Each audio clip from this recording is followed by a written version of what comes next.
My name is Paka Dharmapuri, lecturer in political science, working at GDC Gambarapet. Today I am going to teach a lesson in fundamental rights. Lesson name is fundamental rights. Fundamental rights in India. India is a democracy country. So a democratic country needed compulsory fundamental rights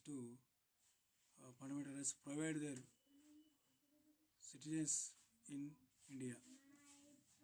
ఈరోజు ప్రాథమిక హక్కులు గురించి మన భారత రాజ్యాంగంలో భారత పౌరులకు భారత రాజ్యాంగ నిర్మాతలైన డాక్టర్ బిఆర్ అంబేద్కర్ గారి అధ్యక్షతన జరిగినటువంటి ఈ డ్రాఫ్టింగ్ కమిటీ భారత పౌరులకు 7 రకాలైనటువంటి ప్రాథమిక హక్కులను భారత రాజ్యాంగంలో పొందుపరచడం అనేది జరిగింది.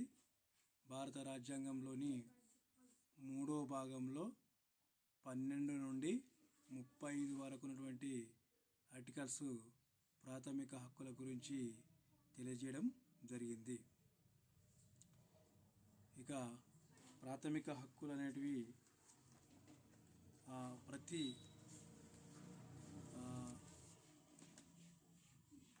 ఈ ప్రజాస్వామ్య దేశంలో తమ యొక్క పౌరుల యొక్క వ్యక్తిత్వ వికాసాలకి ఈ ప్రాథమిక హక్కులు ఎంతో ఉపయోగపడుతున్నాయి. ప్రాథమిక హక్కులు లేనటువంటి ప్రజల యొక్క పౌరుల యొక్క జీవితం అంటే స్వేచ్ఛలేని జీవితం అనేది ఎన్నో రకాలైనటువంటి ఇబ్బందులకు గురయ్యే అవకాశం ఉంటుంది. మనము చరిత్రపరంగా చూసినా కానీ ఎక్కడైతే సమానత్వం లేదో, ఎక్కడైతే స్వేచ్ఛ లేదో, ఆ స్వేచ్ఛ లేనటువంటి ఆ సమానత్వం లేనటువంటి సమాజాలలో అంటే ఆ సమాజంలో ఎన్నో రకాలైనటువంటి విప్లవాలు మనం చరిత్ర కాలంలో చూసడం జరుగుతుంది. ముఖ్యంగా 1789లో వచ్చినటువంటి ఈ ఫ్రెంచ్ విప్లవం కానీ, తర్వాత 1917లో వచ్చినటువంటి రష్యన్ విప్లవం కానీ చూసుకున్నట్టయితే స్వేచ్ఛ సమానత్వం లేనటువంటి సమాజాలలో అనేక రకాలైనటువంటి విప్లవాలు వచ్చి రాచరిక ప్రభుత్వాలను కూలదీసి ప్రజాస్వామ్య ప్రభుత్వాలుగా రూపాంతరం చెందడం అనేది జరిగింది.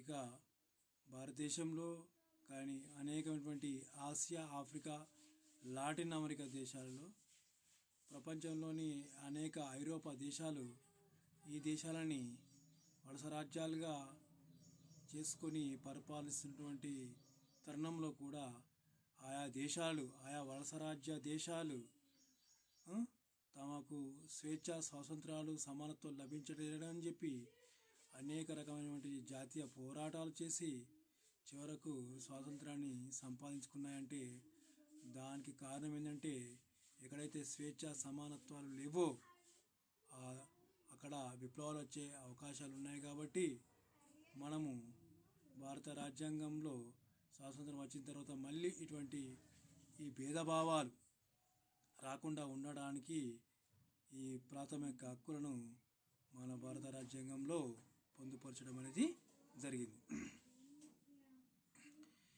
ఈ ప్రాథమిక హక్కులను మనం మన భారత రాజ్యాంగంలో పొందుపరచడానికి మనము ప్రాథమిక హక్కులను అమెరికన్ రాజ్యాంగం నుంచి గ్రహించడం అనేది జరిగింది. భారత రాజ్యాంగంలో 12 నుండి 35 వరకు ఉన్నటువంటి ఆర్టికల్స్ 3వ భాగంలో ఉన్నాయి. ఆ 3వ భాగంలో ఉన్నటువంటి ఆర్టికల్స్ మొత్తము ఈ ప్రాథమిక హక్కుల గురించి తెలియజేయడం అనేది జరిగింది. హెచ్జే లాస్కీ అనేటువంటి రాజనీతి పండితుడు ఏం చెప్తాడంటే, ఒక రాజ్యం యొక్క లక్షణము, స్వభావం, గొప్పదనము ఆ రాజ్యము ఆ దేశంలో నివసిస్తున్నటువంటి పౌరులకు కల్పించేటువంటి వీలుని బట్టి తెలియజేస్తాయని చెప్పడం జరిగింది. అయితే ప్రాథమిక హక్కులు ప్రభుత్వాలు రూపొందించే చట్టాలు సాధారణ చట్టాల కంటే సర్వోత్తమమైనగా చెప్పడం అనేది జరుగుతుంది. మన భారతదేశంలో మొట్టమొదటిసారిగా ఇది ఒకటి ఇంపార్టెంట్ బిట్టు, మన భారతదేశంలో ప్రాథమిక హక్కుల గురించి మొట్టమొదటిసారిగా 1895లో స్వరాజ్ బిల్ అనేటువంటి దానిలో మన లోకమాన్య బాలగంగాధర తిలక్ చెప్పడం అనేది జరిగింది. ఆ తర్వాత 1927లో మద్రాసు జాతీయ కాంగ్రెస్ మహాసభ తీర్మానం కూడా ఈ భవిష్యత్తులో భావి భారత పౌరులకు ప్రాథమిక హక్కులు అవసరం ఉన్నాయని చెప్పడం అనేది జరిగింది. తర్వాత 1928లో మోతీలాల్ నెహ్రూ కమిటీ నివేదిక కూడా అంటే దేశంలో శాంతి భద్రతలు పరస్పరమైనటువంటి అంటే మన భారతదేశంలో అనేక మతాల వారు కులాల వాళ్ళు నివసిస్తున్నారు కాబట్టి ఎవరి మీద ఎవరికి అనుమానం లేకుండా సామరస్యమైన జీవనాన్ని భవిష్యత్తులో కొనసాగించాలంటే అందరికీ కూడా ప్రాథమిక హక్కులు కుల మత వర్గ లింగ భేదం లేకుండా అవసరమని చెప్పి మోతీలాల్ నెహ్రూ కమిటీ నివేదిక ఇవ్వడం అనేది జరిగింది. 1945 సంవత్సరంలో తేజ్ బహదూర్ సఫ్రు కమిటీ కూడా ఈ అల్పసంఖ్యాక వర్గాలకు రక్షణకు రాజ్యాంగబద్ధ చట్టంగా ఈ ప్రాథమిక హక్కులను కల్పించాలని చెప్పి ఆయన వివరించడం అనేది జరిగింది. ఇక రాజ్యాంగ పరిషత్ ఏర్పాటు తర్వాత మన భారతదేశపు ఉక్కు మనసైనటువంటి సర్దార్ వల్లభాయ్ పటేల్ నాయకత్వంలో ప్రాథమిక హక్కులపై ఒక సబ్ కమిటీ వేయడం అనేది జరిగింది. ఆ సబ్ కమిటీ ప్రకారం మనకు ప్రాథమిక హక్కులు లభించాయి. ఇక ప్రాథమిక హక్కులను భారత రాజ్యాంగంలోని 3వ భాగంలో 12 నుంచి 35 వరకు ఉన్నటువంటి ఆర్టికల్స్ తెలియజేయడం అనేది జరుగుతుంది. ఇక ఇక్కడ ప్రాథమిక హక్కుల వర్గీకరణ గురించి మనము ప్రజెంట్గా చర్చించుకుంటున్నాము. ప్రాథమిక హక్కుల క్లాసిఫికేషన్ ఆఫ్ ఫండమెంటల్ రైట్స్ గురించి ఇప్పుడు మనం వాటి గురించి ఎక్స్ప్లెనేషన్ చేసుకుందాం.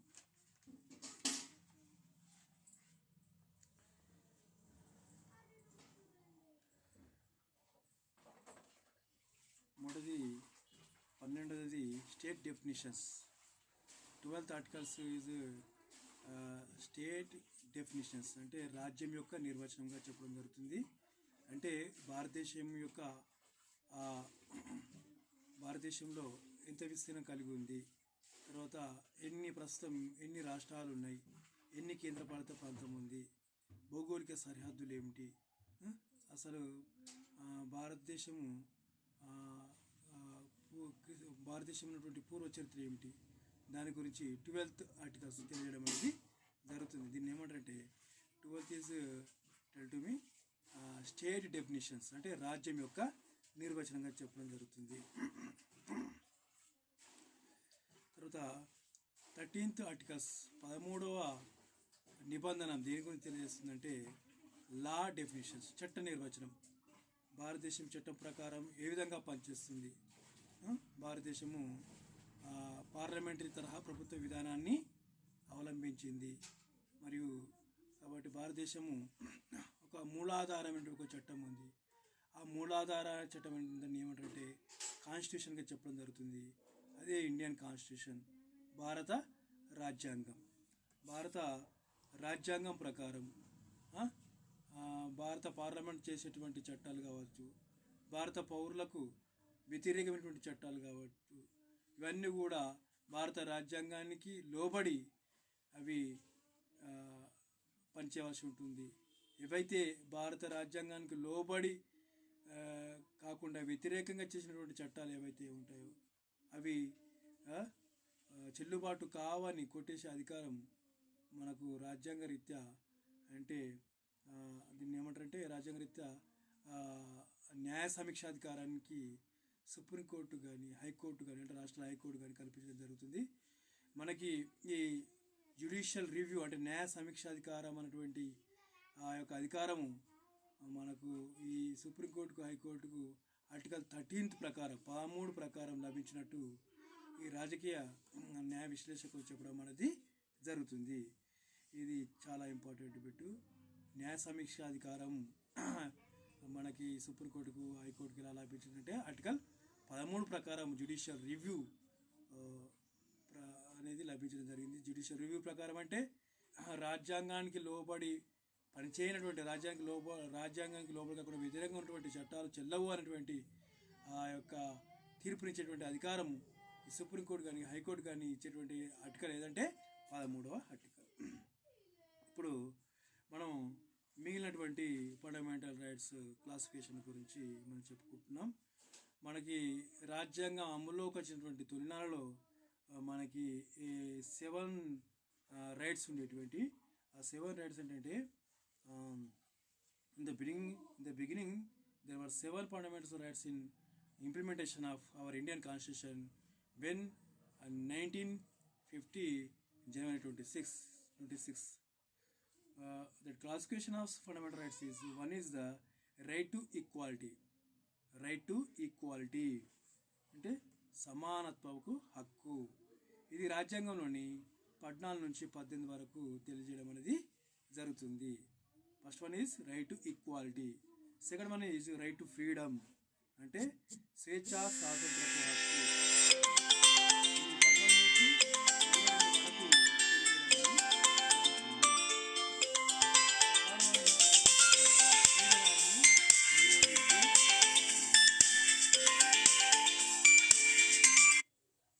పీడనాన్ని నిరోధించే హక్కు, right to against exploitation.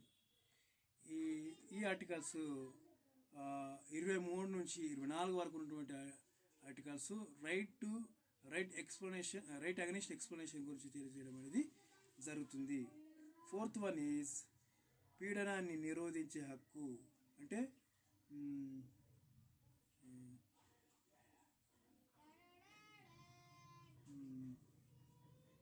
Fourth one is right to freedom of religion అంటే మత స్వాతంత్రపు హక్కు.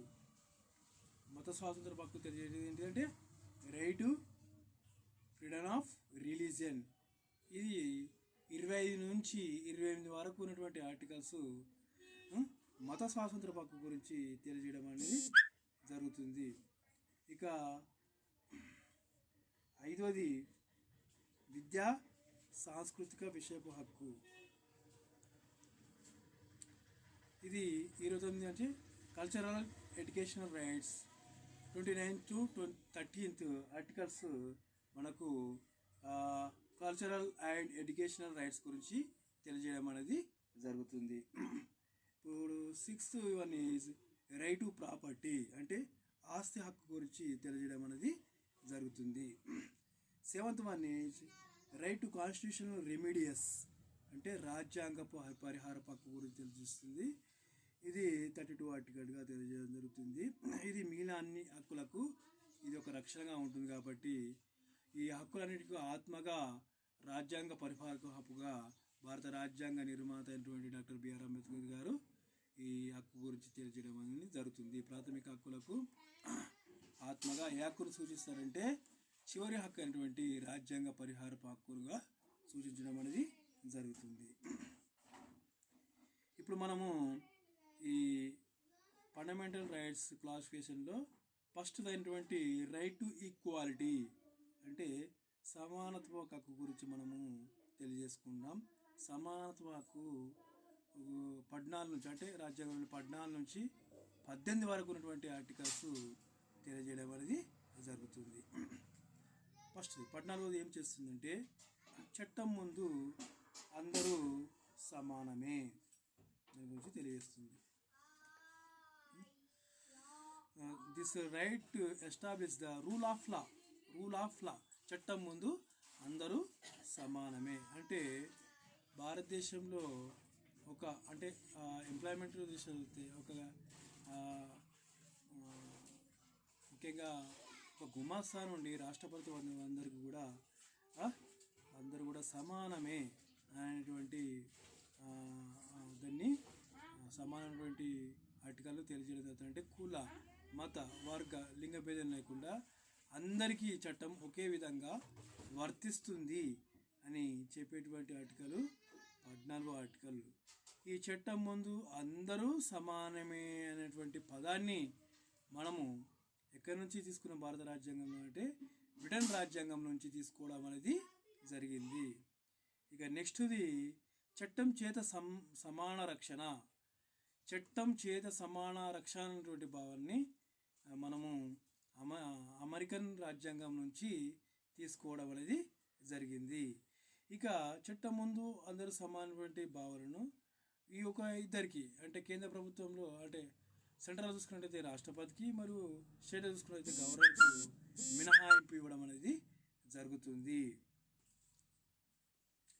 ఇక 15th ఆర్టికల్స్ దేని చేయడం జరుగుతుందంటే 15th ఆర్టికల్స్లో మళ్ళీ సబ్ ఆర్టికల్స్ ఉండడం అనేది జరుగుతుంది. 15(1) అనేటువంటి ఆర్టికల్స్ దేని గురించి తెలియజేయడం జరుగుతుందంటే కుల మత వర్గ లింగ భేదం లేకుండా విచక్షణ చూపరాదు. అంటే భారతదేశంలో నివసిస్తున్నటువంటి పౌరులకి ఎలాంటి విచక్షణ లేకుండా అన్ని సౌకర్యాలు కల్పించాలి అనేటువంటి దాన్ని సూచించడం జరుగుతుంది. కుల మత వర్గ లింగ భేదం లేకుండా అందరూ సమానమే. నెక్స్ట్ 15(2) అనేటువంటి ఆర్టికల్స్ దేని గురించి తెలియజేస్తుందంటే ప్రజోపయోగకరమైనటువంటి ప్రదేశాల్లో అందరికీ సమాన ప్రవేశం ఉండడం అనేది జరుగుతుంది. అంటే ఏదైనా పార్కులు కావచ్చు, లేకపోతే దేవాలయాలు కావచ్చు, లేకపోతే ఇంకేదైనా కావచ్చు, విద్యా సంస్థలు కావచ్చు, లేకపోతే ఇంకేదైనా కావచ్చు, అటువంటి ప్రదేశాల్లో అందరికీ కుల మత వర్గ లింగ భేదం లేకుండా అందరికీ అవకాశం కల్పించాలని చెప్పి చెప్పడం జరుగుతుంది. దీన్ని ఆధారంగా చేసుకొని మనం ఇటీవల కేరళలో అయ్యప్ప స్వామి టెంపుల్కి మహిళలు కూడా అనుమతించాలనేటువంటి ఈ యొక్క ఆర్టికల్ బేస్ చేసుకుని సుప్రీంకోర్టు తీర్పు ఇవ్వడం అనేది జరిగింది. అదేవిధంగా కొన్ని మసీదులలో కూడా ఇప్పుడు వాళ్ళు కూడా మహిళలకు కూడా అవకాశం కల్పించాలని చెప్పి కోర్టులో పిటిషన్ ఇవ్వడం అనేది కూడా జరిగింది. నెక్స్ట్ 15(3) అనేటువంటి ఆర్టికల్ ఏం తెలియజేస్తుందంటే మరియు స్త్రీలు శిశువులు సంక్షేమం కోసం ప్రత్యేక సదుపాయాలు కల్పించవచ్చు. అంటే కొందరికి అందరికీ సమాన అవకాశం కల్పించినప్పటికీ స్త్రీలకు మరియు శిశువుల సంక్షేమం కోసం వాళ్ళకు స్పెషల్ మరియు ఫెసిలిటీస్ కల్పించాలి. ముఖ్యంగా ఇక్కడ వాళ్ళకంటే ఇప్పుడు ఫర్ ఎగ్జాంపుల్ టీచర్లు ఉంటారు, ఆ టీచర్లలో నర్సులలో మరి వీళ్ళకి ఎక్కువ అవకాశాలు వీళ్ళకు మహిళలకు ఇవ్వాలని చెప్పి అంటారు. ఎందుకంటే వాళ్ళు బాగా హార్డ్ వర్క్ వాళ్ళకి చేయలేరు కాబట్టి వీళ్ళకు ఈ టీచర్స్ కానీ అంటే అంటే విద్యారంగంలో కానీ తర్వాత ఈ వైద్య రంగంలో కానీ వీళ్ళకి ఎక్కువ అవకాశాలు కల్పించాలని చెప్పి చెప్పడం జరుగుతుంది. ముఖ్యంగా మిలిటరీ ఉక్కు కర్మాగారాల్లో వీళ్ళకు ఉద్యోగాలు కల్పించరాదు అని చెప్పడం జరుగుతుంది.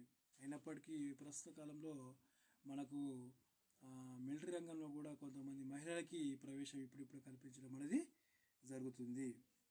ఇక 15(4) సబ్ ఆర్టికల్ 4 ప్రకారం 15 సబ్ ఆర్టికల్ 4 ప్రకారం ఎస్సీ ఎస్టీ వర్గాల వారికి సామాజికంగా విద్యా విషయకంగా ప్రత్యేక సదుపాయాలు కల్పించాలి అని చెప్పడం జరుగుతుంది.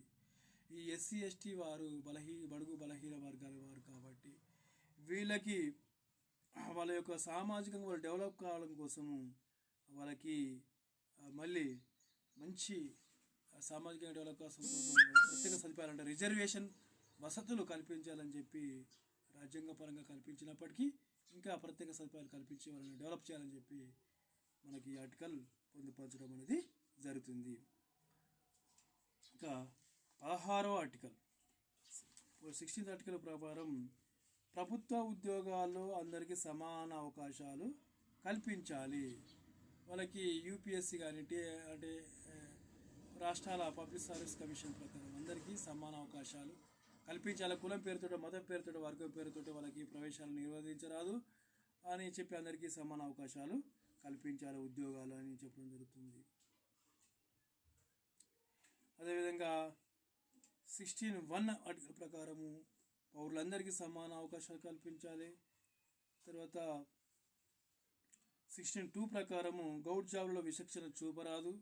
అంటే అన్ని ఉద్యోగాల్లో ఏ ఉద్యోగమైనా అన్ని ఉద్యోగాల్లో ఎవరికి కూడా కులం పేరుతోటో మతం పేరుతోటో వర్గం పేరుతోటో విచక్షణ చూపరాదని చెప్తుంది.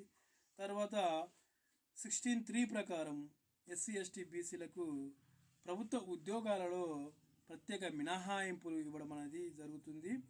ఎందుకంటే వాళ్ళు బడుగు బలహీన వర్గాలు కాబట్టి వాళ్ళకు ప్రత్యేకమైనటువంటి కోటాను ఒక రాజ్యాంగ పరంగా వాళ్ళకు వర్తింపజేసి వాళ్ళకు ఎక్కువగా అవకాశాలు కల్పించాలని చెప్పి ఈ ఆర్టికల్ వాళ్ళకి అవకాశం కల్పిస్తుంది. 16(3) ఆర్టికల్.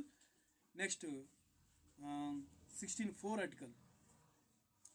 16(4) ఆర్టికల్ ప్రకారము ఎస్సీ ఎస్టీలకి ప్రమోషన్లో రిజర్వేషన్లు కల్పించాలని చెప్పడం జరుగుతుంది. ఈ ప్రమోషన్ల రిజర్వేషన్ని మనకు 95 నుంచి ఈ ప్రమోషన్ల రిజర్వేషన్ కూడా ఇస్తున్నట్టు మనకు తెలుస్తుంది. తర్వాత 17వ ఆర్టికల్ గురించి మనం తెలియజేసుకుంటున్నాం.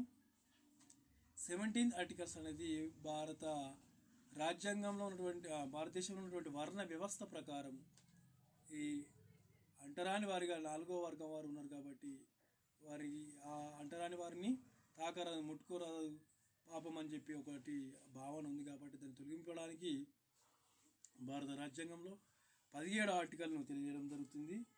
ఈ 17వ ఆర్టికల్ ఏం చేస్తుందంటే అంటే ఇన్హిలేషన్ ఆఫ్ క్యాస్ట్ అంటే అస్పృశ్యత నివారణ అన్టచబిలిటీ నిర్మూలన గురించి ఈ ఆర్టికల్ తెలియజేయడం జరుగుతుంది. అస్పృశ్యత నివారణ గురించి తెలియజేసేటువంటి ఆర్టికల్ ఏదంటే 17వ ఆర్టికల్.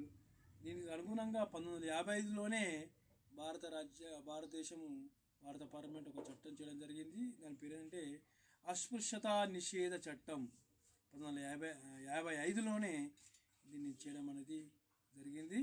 1976లో పౌరుల హక్కుల సంరక్షణ చట్టం అని మళ్ళా ఒక ఆర్టికల్ చేయడం జరిగింది. Prevention of atrocities on SC and ST article. ఎవరైతే ఈ అస్పృశ్యుల పైన దూషించిన వాళ్ళు అప్పటికే 76లోనే 2 సంవత్సరాల జైలు శిక్ష ఉన్నటువంటి కాలం ఉండేది. మళ్ళీ 1989లో మళ్ళీ ఒక చట్టం రావడం జరిగింది. ఎస్సీ ఎస్టీ అట్రాసిటీస్ కేసు అని చెప్పి ఇది 1989లో రావడం జరిగింది. ఇక 18వ ఆర్టికల్ ఏం తెలియజేస్తుందంటే బిరుదుల రద్దు గురించి తెలియజేయడం అనేది జరిగింది. ఇప్పుడు సమానత్వ రైట్ టు ఈక్వాలిటీలో భాగంగా మనకి ఎన్ని హక్కులు ఉన్నాయి? 14 నుంచి 18 వరకు ఉన్నటువంటి ఆర్టికల్స్ ఉన్నాయి. ఈ 18వ ఆర్టికల్ ఏం తెలియజేస్తుందంటే అందరు కూడా ఒక బిరుదుల పేరుతోటో కొందరు ఉన్నతులుగాను కొందరు హీనులుగాను ఉండడం అది ఉండద్దని చెప్పి అందరికీ సమానమైనటువంటి పేరుతో పిలవాలని చెప్పి బిరుదుల రద్దు వంటి వాటిని గురించి సూచించడం అనేది జరిగింది. 1954లో ప్రవేశపెట్టినటువంటి భారత రత్న కూడా అవార్డు కూడా బిరుదులు అంటే పేరుకు ముందు పేరు తర్వాత ఇవ్వడం జరిగింది వాటిని. అలా అయితే కొందరు పేరు ఉన్నతులు కానీ కొందరు తక్కువ చేసినట్టు ఉంటుందని చెప్పి బిరుదుల రద్దును కూడా చేయడం అనేది జరిగింది. తర్వాత మళ్ళీ కూడా భారతరత్న వంటివి పురస్కారాలు అవి బిరుదులు కానీ అవి అవార్డ్స్ కానీ బిరుదులు కావు అని చెప్పి మళ్ళీ తిరిగి వాటిని పునరుద్ధరించడం జరిగింది. ఇందిరాగాంధీ హయాంలో 1976లో రద్దు చేసి 1988లో పునరుద్ధరించడం జరిగింది. కాబట్టి బిరుదులు ఇవన్నీ ఉండద్దు, పేరుకు ముందు గొప్ప పేరు తర్వాత పేరు అని ఉండద్దు అని చెప్పి అందరూ భారతదేశంలో నివసించే ప్రజలందరూ కుల మత వర్గ లింగ భేదం లేకుండా అందరూ కూడా సమానమైనటువంటి భావనతోటి ఈ బిరుదుల రద్దు అనేది సూచించడం అనేది జరిగింది. ఇది మనము రైట్ టు అంటే ఫండమెంటల్ రైట్స్ మనం గురించి తెలియజేసుకున్నాం. అందులో ముఖ్యంగా ఈరోజు మనం దేని గురించి తెలియజేసుకున్నాం అంటే రైట్ టు ఈక్వాలిటీలో 14 నుంచి 18 వరకు ఉన్నటువంటి ఆర్టికల్స్ గురించి మనం తెలియజేసుకున్నాం. 14 అనేది చట్టం ముందు అందరూ సమానమే. 15 అనేది కుల మత వర్గ లింగ భేదం లేకుండా అందరికీ ప్రజోపయోగపడినటువంటి ప్రదేశాల్లో అందరికీ సమానమైన అవకాశం కల్పించాలి. ముఖ్యంగా అంతేకాకుండా స్త్రీలకు ప్రత్యేకమైనటువంటి శిశువులకు ప్రత్యేకమైన సదుపాయాలు కల్పించాలనేటువంటి ఆర్టికల్ 15 గురించి తెలియజేస్తుంది. తర్వాత 16వ ఆర్టికల్ దేని గురించి తెలియజేస్తుందంటే ప్రభుత్వ ఉద్యోగాల్లో అందరికీ సమానమైనటువంటి అవకాశాలు కల్పించాలి. అయినప్పటికీ ఎస్సీ ఎస్టీ బీసీల వారికి ప్రత్యేకమైనటువంటి రిజర్వేషన్ వసతులను కల్పించాలి. అదేవిధంగా స్త్రీలకు కూడా రిజర్వేషన్ వసతులను కల్పించాలని చెప్పి 16వ ఆర్టికల్ తెలియజేస్తుంది. 17వ ఆర్టికల్ దేని గురించి తెలియజేస్తుందంటే అస్పృశ్యత నివారణ గురించి తెలియజేయడం అనేది జరిగింది. తర్వాత 18వ ఆర్టికల్ దేని గురించి తెలియజేస్తుందంటే బిరుదుల ప్రదానం రద్దు గురించి తెలియజేయడం జరిగింది. కానీ మళ్ళీ తిరిగి దీన్ని పునరుద్ధరించడం జరిగింది. అయినప్పటికీ భారతదేశంలో అందరూ కూడా కుల మత వర్గ లింగ భేదం లేకుండా అందరూ సమానమైన భావన గురించి తెలియజేసే ఆర్టికలే రైట్ టు ఈక్వాలిటీగా చెప్పడం అనేది క్లాసు.